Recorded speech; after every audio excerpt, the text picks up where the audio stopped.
Hey guys, Zero here. I just wanted to give you guys a quick look at my Aeronautica fleet from back in the day. These are all Forge World models for the most part. Actually, that one there is an Epic 40K model, and some of those are Epic 40K, but they're still Forge World.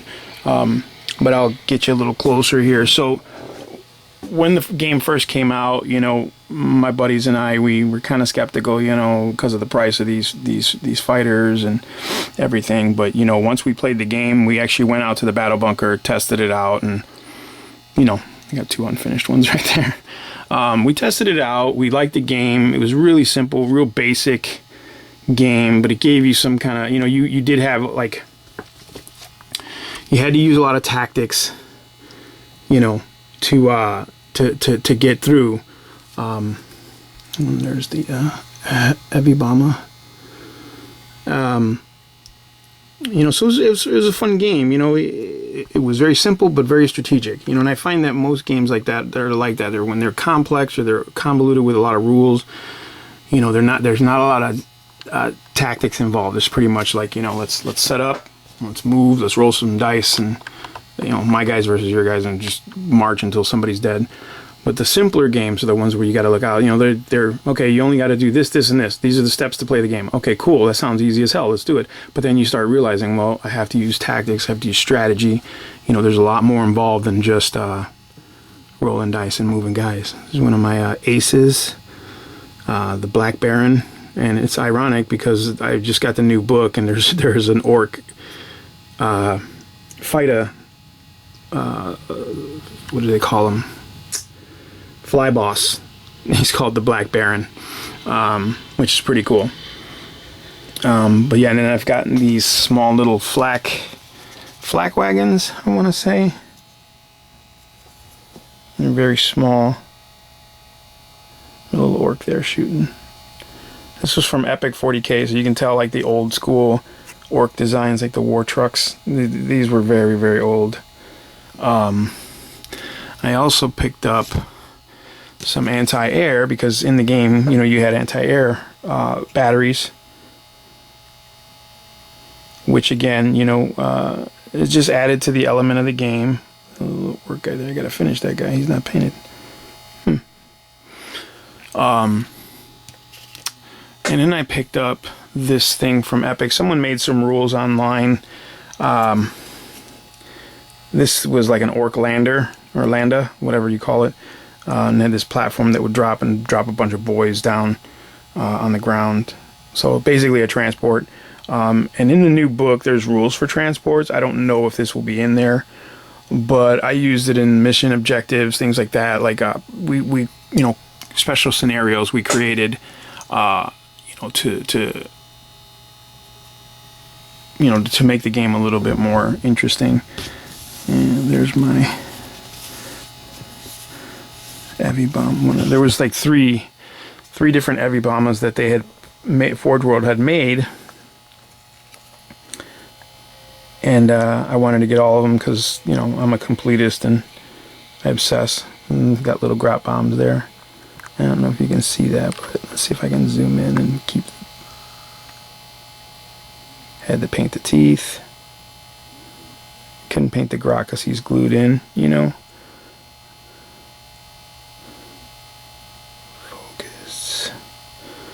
There we go. But all the little grubby details on these planes, it was just amazing, you know. And like, you know, me and my buddies, we cracked out, I guess is the term for it. This one even has orc kicking some bombs out of the back, which is hilarious. It's like they took a battle wagon and then just started slapping parts on until they created this big bomber.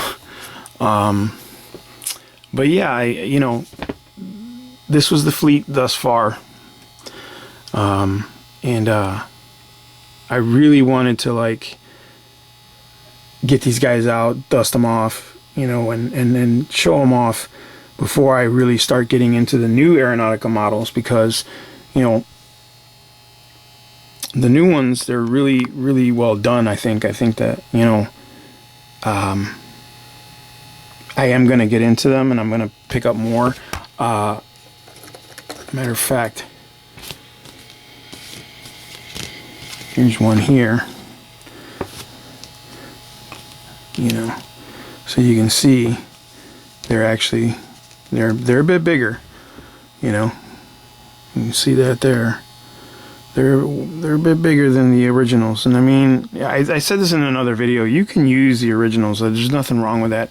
The dials for the bases are literally the same, you know, they perform the same functions. They look different, obviously, they're cooler looking and they're more detailed and whatever. But in essence, they perform the same function. So you could get away with, I'm sorry. Yeah, I'm trying to get this model out so you guys can see here. And again, I apologize for the lighting, guys. I'm still working on my studio here. But basically, the system is, the mechanics is still the same. You've got the two dials, you've got your headings and facings, you've got the same thing over here. Headings and facings, you know, your altitude and your speed, same thing. You know, I mean, this was written, you see, altitude, speed. This is just the symbol. They got a symbol there, and they've got the Aeronautica Imperialis symbol. Then you've got the altitude symbol, and then you've got your lines. So I'm going to actually wash these bases with null oil. Excuse me, and then highlight those little lines so that you can see them easier on the table. Because I have a hard time seeing, so it makes it easier for me when I mark things certain ways, you know, to give them that thing. And now, only other difference I think aside from size is like the flight bases themselves. So the original ones were basically the original Games Workshop flight stem, right? And you just pop it in there, no biggie. They work, you know. I'll be honest, I've broken more of those stems than I can remember. You know, they just, it's a weak point on that base. These ones, however, and I know, like, it's obvious to some people, but I didn't realize it until I actually unboxed them. That's actually a ball joint, which is a nice thick. You can see it's like real thick there. So I'm hoping, and it allows you to put the little fighter on. Allows you to put the fighter on and actually, like, you know, you can. It's pretty snug. You can pose them. You know, whatever you want to do. You know, he's climbing. You know, I think it's really cool, very dynamic. And I did that with some of the other ones. Like, you know, I glued them to their stems this way so it looks like they're banking or pivoting or whatever. You know what I'm saying? Just to give them a little bit of, you know, difference from their static, straightforward posing, you know. But yeah, I think the new game's got a lot of potential. It's not new, by the way. The game it's the same game. It's exactly the same game. This doesn't use the maneuver cards that we used to use back in the day. You know, you would actually put the card, you know, you take your base, you put the card in front of the base, and then or on the side, and then you would commit to the maneuver and then finish doing your move or whatever. But you know, now they just use that one sheet to dictate your maneuvers and go from there. So there's really not much difference, except, again, the models. You know, this is an excuse for GW to put out some really fucking cool models, in my opinion. And again, I loved the Forge World ones. The Forge World ones, you know, they were substantially good for what they were. The problem was, you know, for me, they were expensive. You know, these little guys, they were not cheap. I think you got like 3 of these in a pack, and it was like, damn, I can't even remember. I know it was over $40, and I was like, God damn, that's a lot. But it was such a fun game. It was like, you know what, we're gonna get it anyway. And now, you know, these guys, you get 3 in a pack, and I think it's like probably the same price, but you know, you can get it on the internet for cheaper. You know what I'm saying? Obviously, you know, I don't like the beak. I don't like the pointy beak on this one. I don't like that on the Ork fighters, but that's just me. I like the big open air intake, you know, but whatever. But yeah, so that's that. I also have a small Chaos one, which I'm gonna actually, if God willing they support this game, I am going to expand the shit out of this fleet right here because I love the Chaos Fighters. And if they put in Hell Drakes, forget about it. I'm gonna be in like Flynn. But yeah, this is my Aeronautica fleet, original Aeronautica fleet from back in the day, and I'm gonna actually pop over to Cabbie's house real soon, and I'm gonna show you his Imperial fleet, because Cabbie, you know, he's also got Tau, and I want to say we still have some remnants of the old Eldar fleet. We'll take a look. We're gonna head over to Cabbie's soon, and we're gonna pop in there and we're gonna take a look and see what we got. We'll dust off all these old minis and get them out so you guys can see them. So you guys know, just so you know, it's not a new game, guys. It's a revamp of a very cool game that was out already, and they didn't even change the rules, so it is not a new game. It's the same game, repackaged, remodeled, you know, and given you the hex. That's it. You don't use the cards, you use the hexes, you know, and then aesthetically, so the models are different. Now I think GW's purpose was to make these models in scale with Titanicus. Now, the theory is, or the rumors is, that this is in scale with Titanicus, so you can play special scenarios and create scenarios involving Titans. These are also going to be the scale for Epic. And that's the rumor that, you know, oh, they're going to bring back Epic. And they're setting up a lot of things. So they're setting up a scale for that scale, for Epic. You know, and that's the rumor, the scuttlebutt, whatever you want to call it. And I think, you know what? Do it. I didn't play Epic back in the day. I don't intend on playing Epic, to be honest. Don't hold me to that, because, you know, I see something I like, I'm gonna get it. You know what I'm saying? But yeah, that's the theory, the rumor theory. My quotey fingers. That they're setting up for that scale to be exact all the way across the board. Now, there's also a rumor about Battlefleet Gothic coming back. I'm all for it. I'm all for all this stuff being put out, because, you know, the more games we have, the more variety we have, the less likely we are to burn out on some shit. You know, because we burned out on this, man. This was like every day. Like, we played this game so much, you know, we burnt out. And the fact that they didn't support anything other than the few factions that they had was what really, you know, pushed us away. Because it was like, man, you know, what about the Necrons? You know what I'm saying? What about Space Marines? They don't fly, you know? But now that GW added flyers in 6th edition, they have so much variety for flyers that this game could be phenomenally epic. To coin a phrase, I guess. I don't, whatever. You know, play on words.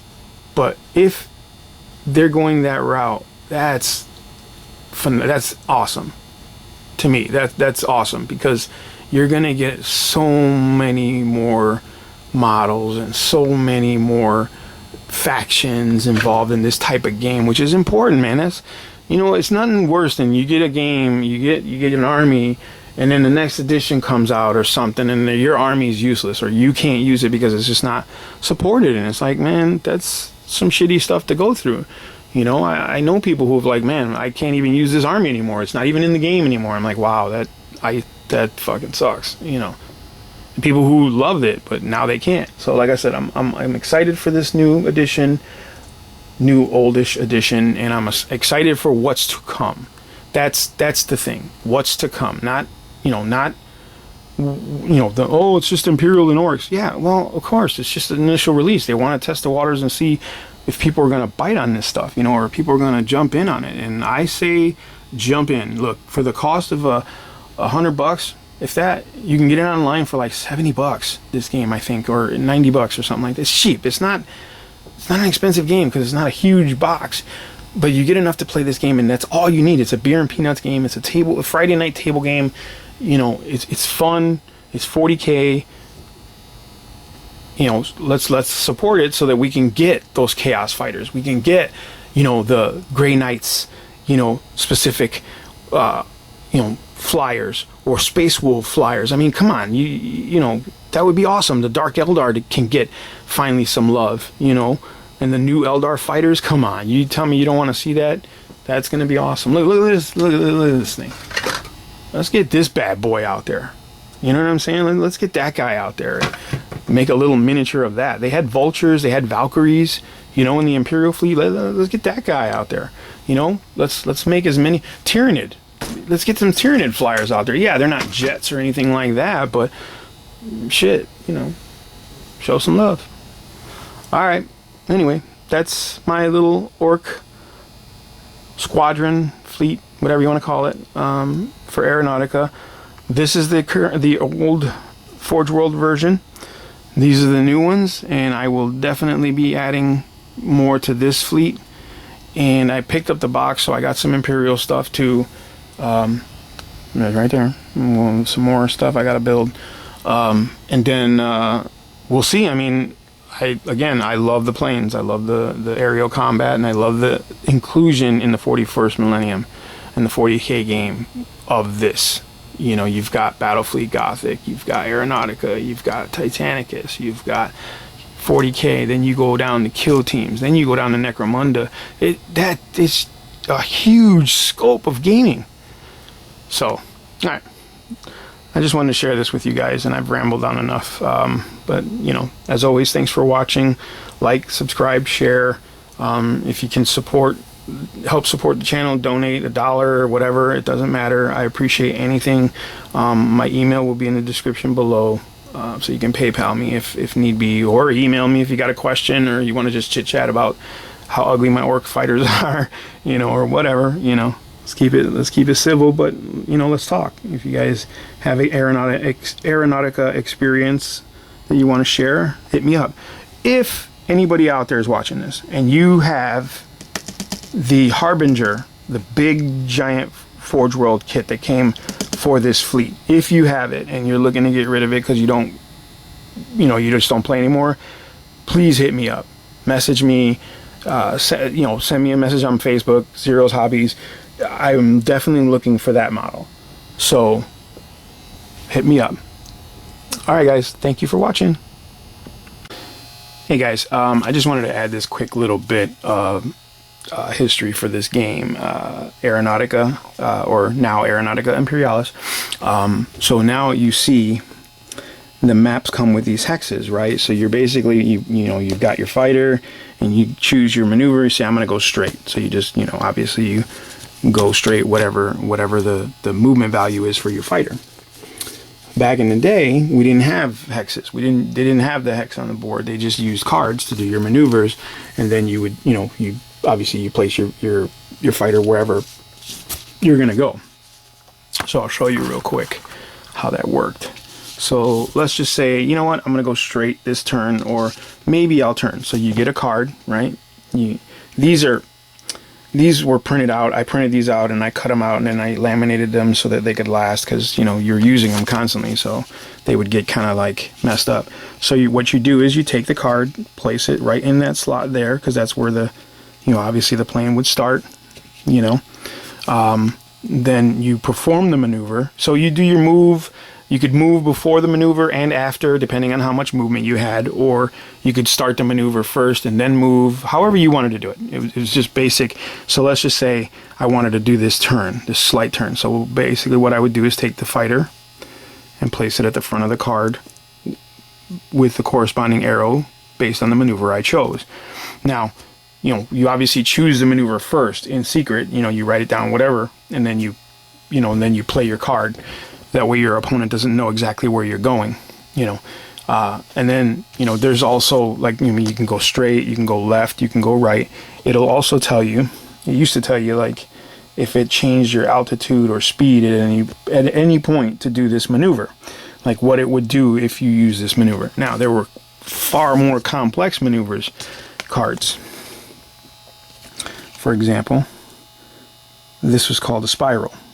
So your plane would start here and end up, let's see, where's that one going? Yeah, that would end up over here. So it's a pretty interesting maneuver, and it's a very difficult maneuver to perform. Matter of fact, there's certain vehicles that just cannot do this maneuver at all. So, and it'll tell you, you know, it's going to make you go, you know, it's going to increase your speed by 1.